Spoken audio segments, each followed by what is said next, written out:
Isang makulay, masaya at makasaysayang pagdiriwang ang muling nagbigay buhay sa bayan ng Aborlan sa pagdaraos ng Rakudan Festival 2026.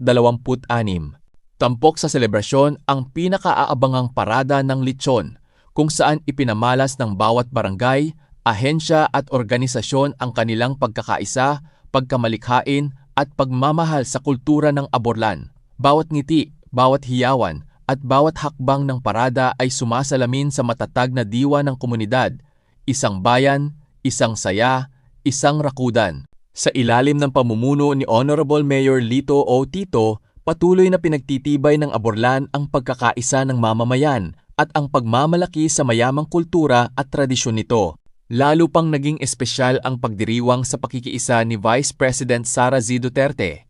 Maraming salamat, Madam Vice President, sa inyong pagbisita at sa mensahe ng suporta at inspirasyon para sa mga Aborlanon. Ang inyong presensya ay nagbigay ng dagdag na sigla at karangalan sa pagdiriwang ng Rakudan Festival 2026. Mabuhay ang kulturang Pilipino, mabuhay ang Aborlan, at mabuhay ang sambayanang Pilipino.